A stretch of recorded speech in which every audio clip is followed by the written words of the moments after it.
Thank you, Bhartia Vidya Bhavan, for giving me this opportunity. Sometime back, twice in fact, I came here in this hall for 2 book release functions, which were coordinated by Bhartia Vidya Bhavan. And that was the time I got my encounter with so-called the leaders of Bhartia Vidya Bhavan. I also have an attachment with Bhartia Vidya Bhavan because my wife belongs to this school. She is a Bhavanite. My sister-in-law is also a Bhavanite, so I have been knowing about Bhartia Vidya Bhavan for a lot.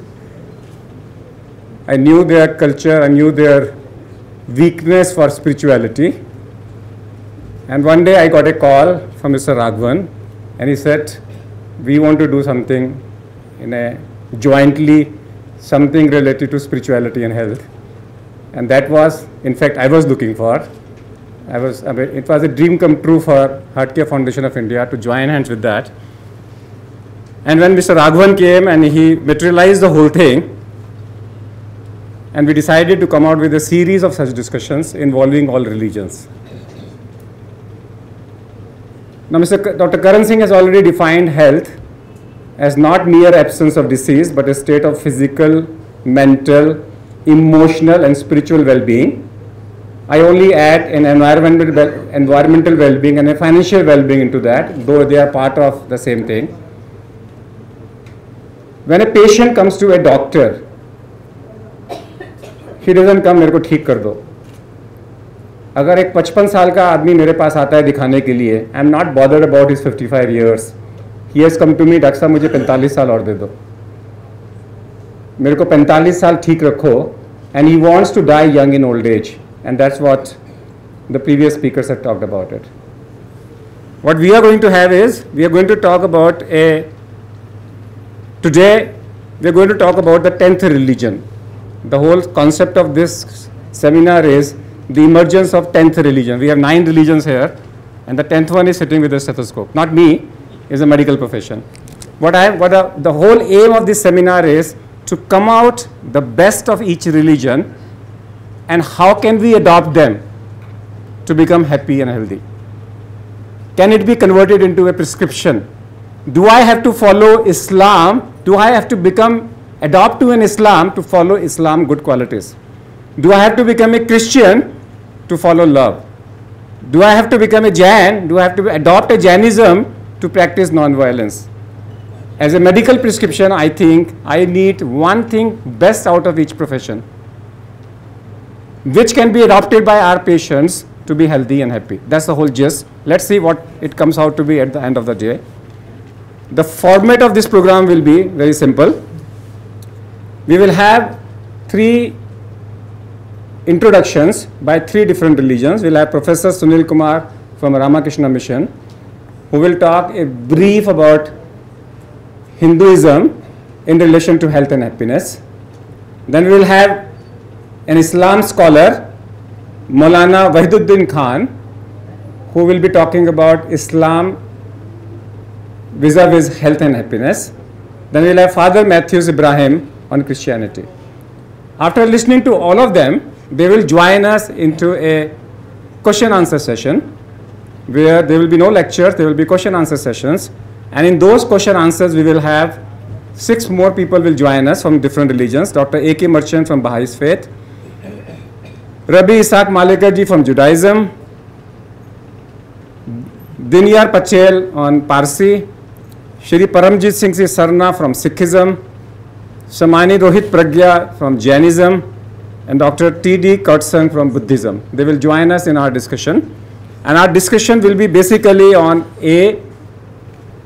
if I have to define one word into each religion, what it is. For example, is Jainism equivalent to non-violence? We will try to bring out one point from each religion, 1, 2. Second thing, what is in their practice, in their profession, in their religion, what do they practice to acquire happiness?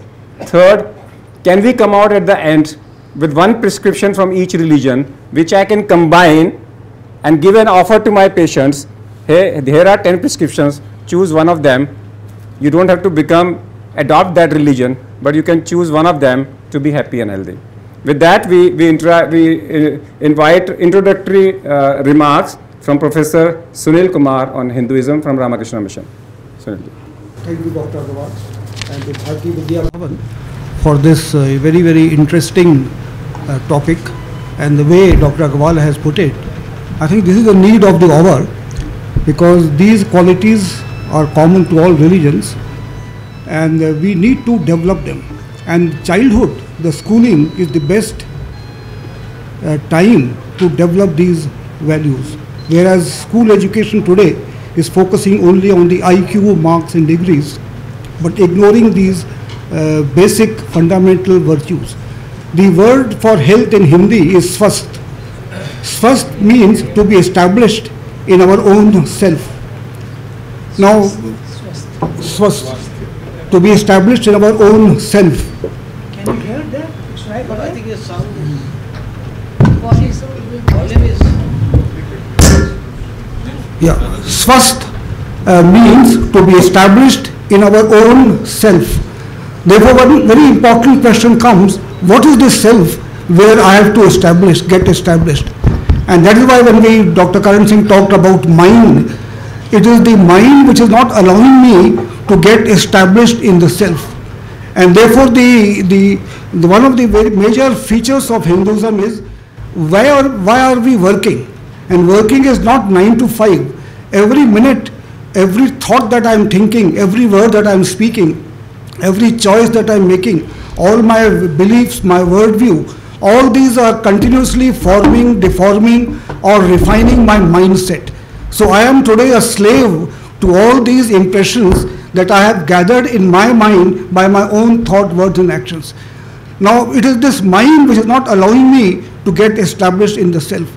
Now, when I start thinking about happiness, we can very easily understand that happiness must be the very nature of myself. Because the moment I am unhappy, I immediately start to do something to regain that happiness.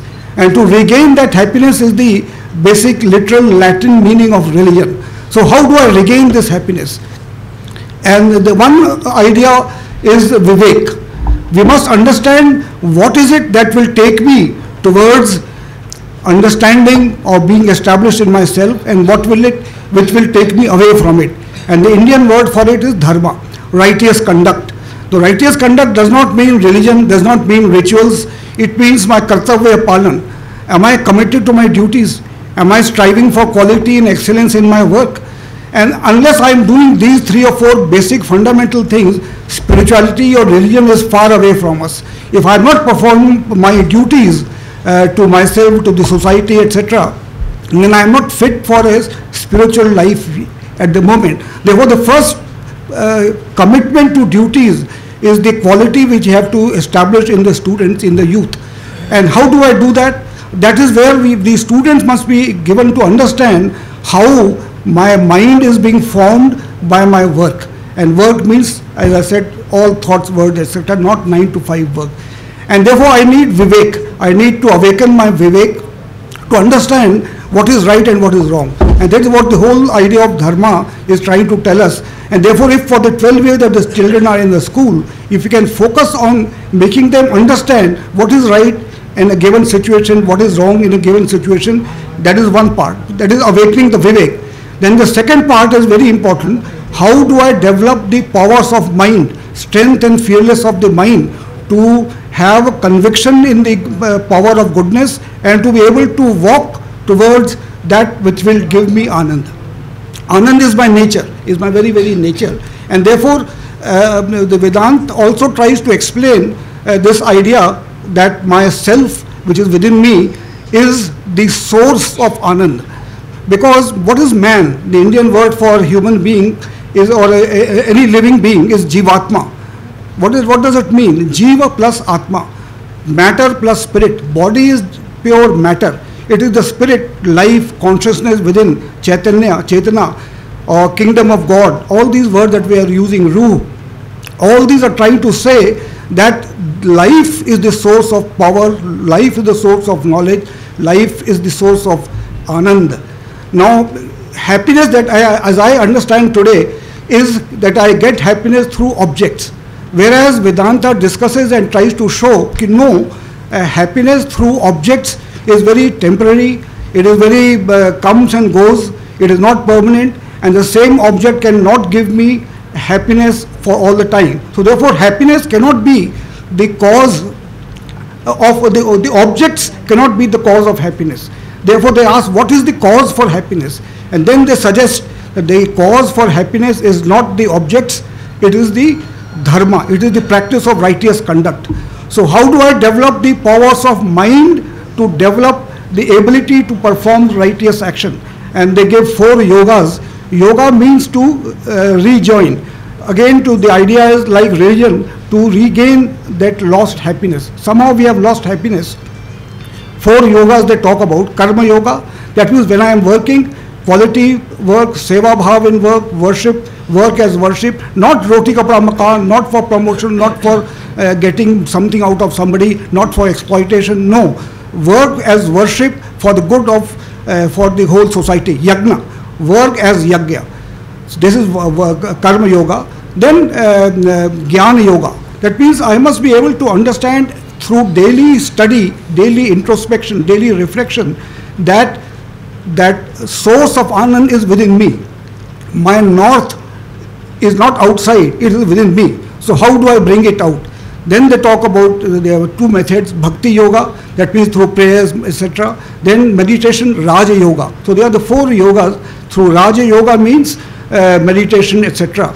All these things will strengthen the mind, purify the mind, and therefore I am working for chitta shuddhi, not for roti kapda makan only, working for chitta shuddhi. When I am doing any work, I must ask myself, is this work leading to chitta shuddhi?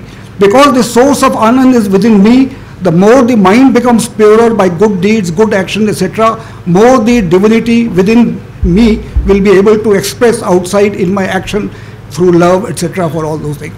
Thank you.